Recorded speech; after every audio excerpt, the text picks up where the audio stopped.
Hello everyone. Welcome back to Graphics Card Repair course. We are now in the part 5 of our full course.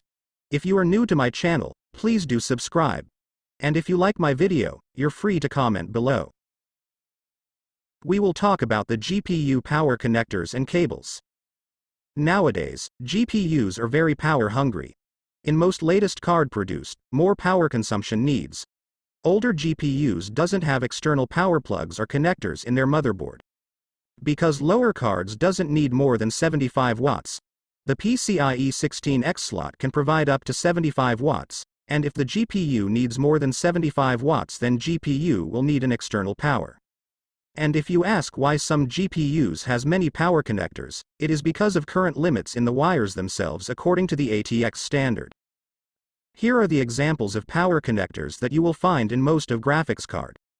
You will find 6 pins, 8 pins, dual 6 pins, dual 8 pins, 6 plus 8 pins, and even 3 8 pins. The 6 pin itself can provide 75 watts and the 8 pin itself can provide 150 watts.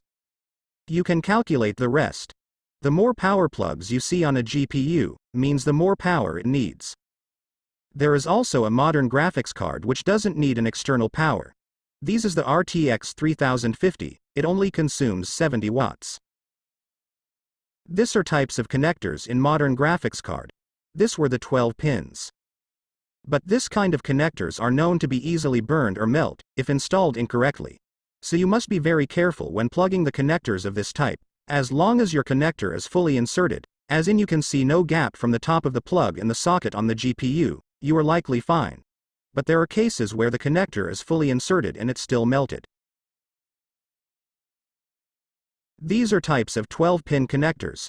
At the top left, it is the older version called 12V-HPWR with the markings of H+, and at the bottom is the newer version called 12V2x6 with the markings of H++. This is what a 12-pin power cable looks like. And these were the examples of 12-pin connector from RTX 4070 Founders Edition and RTX 4080 Founders Edition. Now let's go to the pinouts. Refer to the legend. The black color is the ground. The yellow color is the 12 volts, the blue and yellow green are the sense pin. This pin is sometimes 12 volts, or no connection in other GPUs. A sense pin is one used only for voltage monitoring. The sense pins are supposed to tell the graphics card how much power the cable is capable of delivering to the graphics card. 12 volts is the voltage coming from the ATX power supply.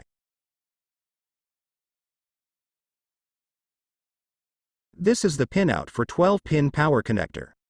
Same as before, yellow color is the 12 volts which is pin 1 to 6, and pin 7 to 12 is the ground. Pin S1 is card power stable. It serves as an independent indicator of the proper status of the power supply from the add-in card to the cable and to the power supply. Pin S2 is card_CBL_pres. This sideband signal even has two functions. 1. This sideband signal provides a signal from the add-in card to the PSU that an add-in card has been detected and is correctly attached to the 12V-HPWR auxiliary power connector 2. This sideband signal provides communication from the add-in card to tell the PSU when an add-in card is present and can be included in the power budgeting sense detect registers. This allows the system to correlate which system and power cables are used with specific PCIe card slot. Pin S3 is the sense 0 pin. It provides a mechanism for the add-in card to sense the limits of the connector's initial allowable power and the connector's maximum allowable power for the cable and power supply. And last is the pin S4. It is supposed to serve as a kind of reserve for future extensions. When you have this high-end graphics cards, do not use cheap power supply or it might blow up your device.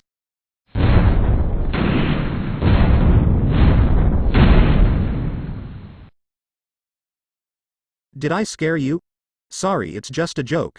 But be sure to use 80+ and high watts power supply. This all for now. Join me next time.